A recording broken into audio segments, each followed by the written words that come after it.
Good morning everyone. In this video, today we will start the unit work, power and energy. Unit work, power and energy. First of all, we learn about what is work. If I say about the work in our general life or in science, these both terms are quite different. In general life, if we are doing study, if we are doing any work, household work, or we doing any physical or mental work, then we said it to be a work. But in physics or in science, a work is said to be done only and only if displacement occur. Only and only if displacement occur. So in the term of science, in science terms,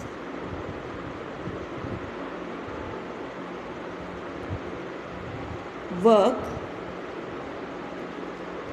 is said to be done when force is applied on a body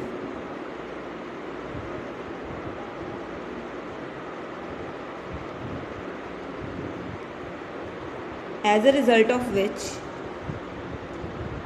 displacement occur.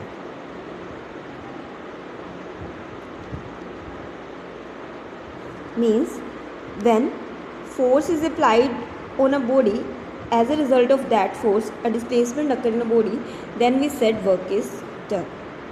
So work formula, if we say about the work formula, that will be F dot ds. So work is the dot product of two vector quantity, as we already know about the dot and the cross product. Dot product is represented by like A dot B and cross by A cross B. Result of a dot product is always a scalar quantity, wherefore that of a cross product, that is a vector quantity. So here work is a scalar quantity because it is a dot product of two quantity. Work, it is a dot product of two vector quantity F dot S, but even though work is a scalar quantity because it is a dot product, and we know the result of a dot product is always a scalar quantity. So we can write this work done as magnitude of S into cos of theta between them. Suppose I have a block over here lying on a horizontal surface.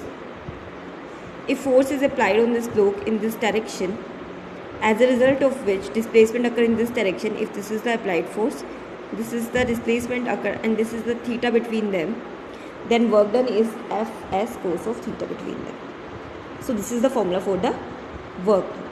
So in science, the work done is quite different from the general definition of the work done. Suppose if a person is sitting throughout the day on a desk and studying for a particular subject, we say that no work is done in that case, because in that case no displacement has been occurred, so work is not done.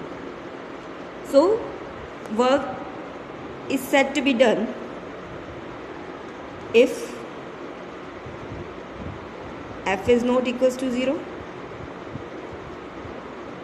S is not equals to 0, and cos theta is not equals to 0. If these three things are not equal to 0, then work is said to be zero. Work is said to be done. Otherwise work is 0. Otherwise work will be 0. Now unit of work done. Unit of work done. SI unit of work done is joule. SI unit is joule, that is represented by J, capital J, where CGSE unit is Earth.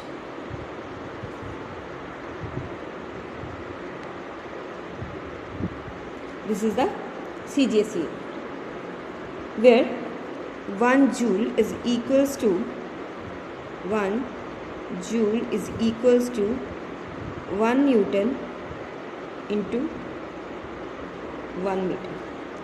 1 joule is equals to 1 Newton into 1 meter, where 1 Newton is nothing but, that is force unit, that is equals to 1 kg into meter per second square into this meter. So we can write 1 joule as 1 kg meter square per second square. Similarly, 1 earth, that is equals to 1 dian into 1 centimeter, where 1 dian is equals to 1 gram into centimeter per second square into 1 centimeter.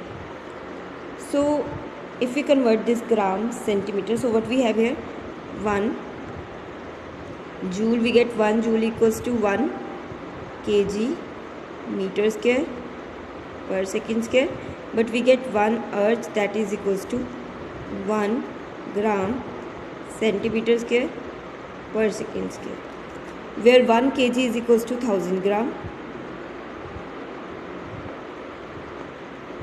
1 meter equals to 100 centimeter. So if I substitute the value, I get, instead of 1 kg, I will write here 1 gram. Instead of 1 meter square, I will write here 10,000 centimeter square into per second square. So this is what, 10 raised to power 7.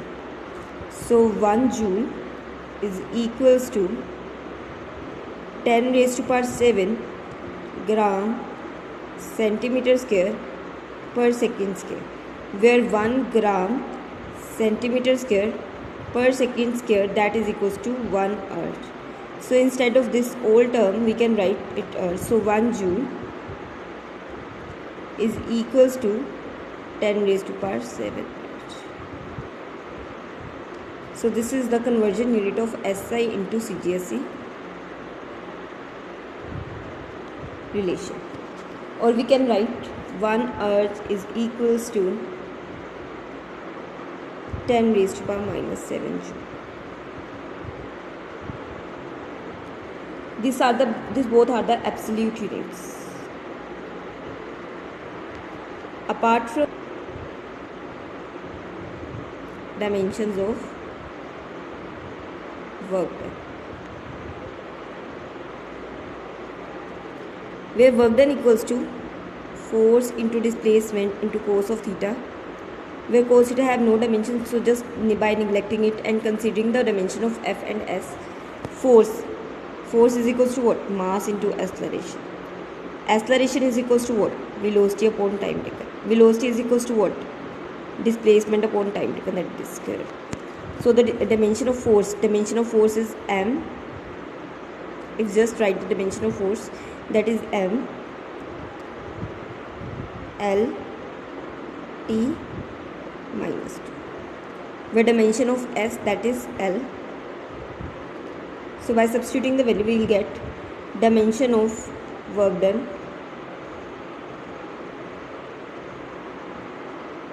dimensions of work done, that is W is equals to ml T minus 2 into L, this is m L2 T minus 2. This is the dimension of the amount of work, dimension of amount of work.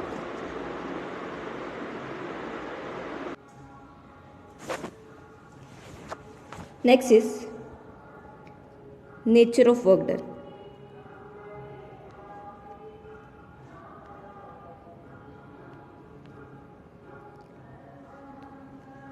Even though work done is a scalar quantity, but it has three types of nature. One is positive amount of work done,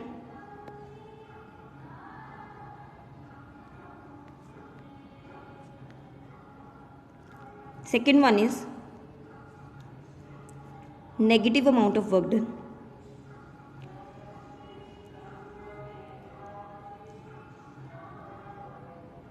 third is zero amount of work done. So let's discuss this one by one. First, if I talk about positive amount of work done, when the positive work done is there, first case, it is when, as we know, force formula is work formula is F as cos of theta. When we have F positive, F and S both positive, when we have F and S both positive, and also the value of cos theta positive, value of cos theta positive means theta is lying between 0 and 90 degree. In that case, we have work done that is positive. Theta is lying between 0 and 90 degree. So in that case, work done is positive. Second case is work done is said to be negative. When it's said to be negative, when either F is negative or S is negative or cos of theta is negative. Theta have negative value in other interval, means it's as it is clear from the graph. Cos theta has value starting from this 0 to 90, it is positive, but 90 to 180 and so on, it is negative. It has a negative value. So for that we have negative work done. So this is the case. If we have F negative or S negative or cos theta negative, they will lead to the negative result at all. Third case, work done is said to be 0. It is 0 when either F is equals to 0 or S is equals to 0. Or the third case is when angle between them is 90 degree, because cos 90 is 0. Means, suppose we have a case that this is a wall. A person is applying force on this wall. Force is applied over here, means force is not equals to 0. But in this case, net displacement is equals to what? 0. Wall is not going to be displaced, so net work done is 0. Other case of the 0 work done, suppose a coolie is there which is carrying a luggage over its head and moving in this direction.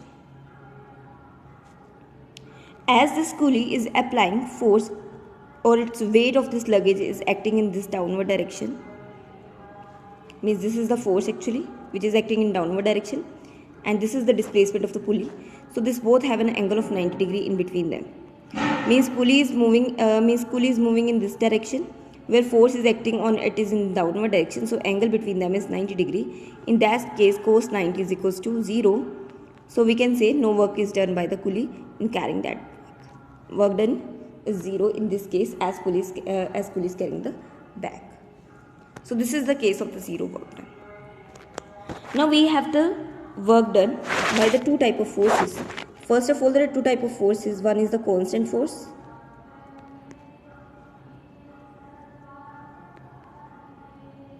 Other is variable force.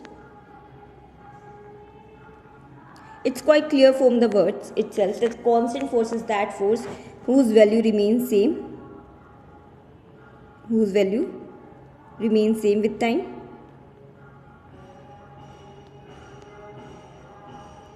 But variable value changes. Variable force is that force whose variable value changes with the time. So now we have to check the amount of work done by these two type of forces. First of all, work done by a constant force.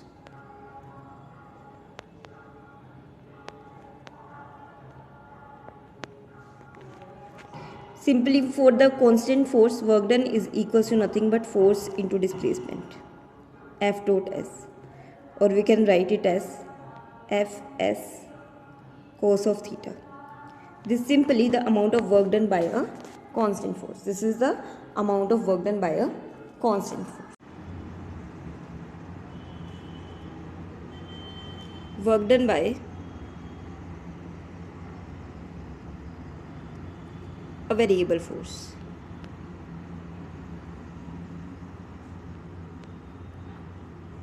Means a force which is not constant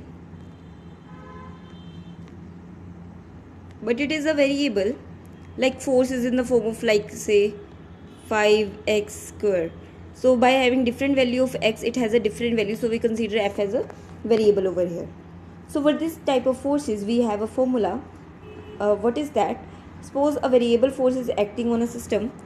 First we calculate small amount of work done, and small amount of work done by that force is equals to F dot ds, where this dW is the small amount of work done. So to calculate the complete amount of work done in moving, suppose a variable force is acting due to which work done is happening that is different. This variable force is acting. So to calculate the total amount of work done, we just integrate on both sides,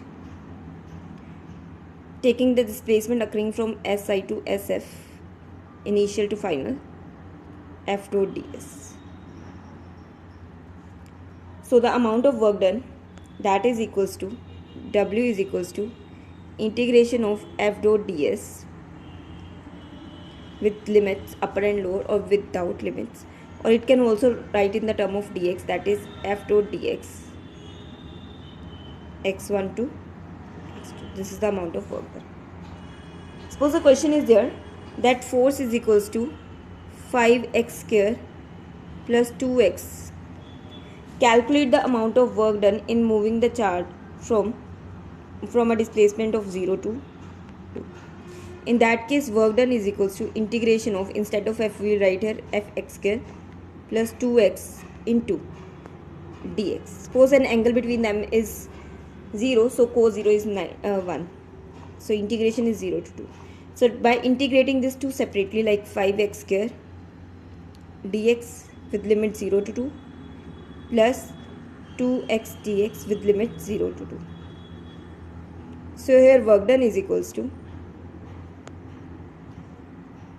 5 integration of x square dx 0 to 2 plus 2 x integration from 0 to 2, where integration of this we already know the formula for the integration, that is x cube with limit 0 to 2 plus 2, it's by 3 also, x square by 2 with limit 0 to 2.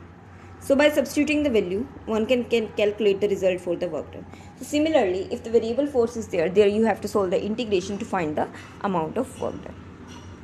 Apart from it, two type of forces exist in nature. Then one is conservative forces,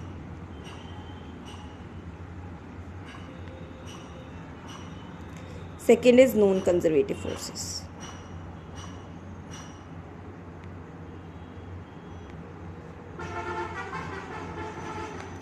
First of all, if we talk about conservative forces, what are that?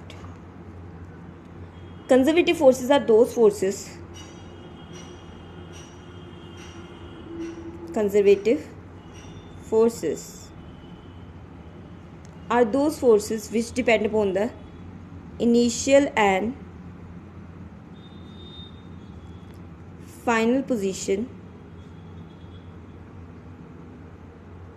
of path followed by an object instead of the path followed. Means suppose a object that move from point A to point B. So this is the initial point and this is the final point where it reaches. So this is the actually path followed by this object from moving from here to there, path followed. So if a force that depends upon the only initial and final position, it have nothing to do with what the path is followed, that is called conservative force. But a force which do not depend upon the initial and the final position but depend on what path is followed, that is called non-conservative force. So as a conservative force depend upon the initial and the final position, if a particle move along a closed path, means it start from here and ended over here, means initial and final position coincide in this case. In that case, net amount of work done, that will be, because amount of work done is equals to F dot ds, and that had done along a closed path where F is a conservative force. So for this type of forces, work done is 0. Means work done by conservative force, work done by a conservative force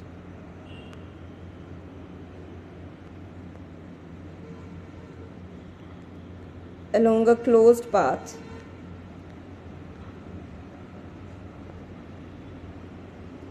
is always 0, but work done by non-conservative forces along a closed path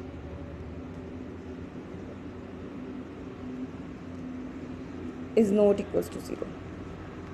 Is not equals to 0. So indirectly we can say that for conservative forces are those forces. Conservative forces are those forces which depend upon the initial and final position. And secondly, work done for this forces is 0 for a closed path.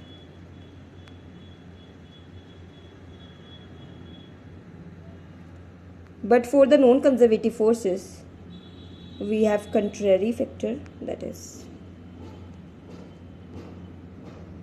for the non-conservative forces, they depend upon the path followed, not on the initial and final position. Secondly, work done is not equals to 0 for these forces along a closed path.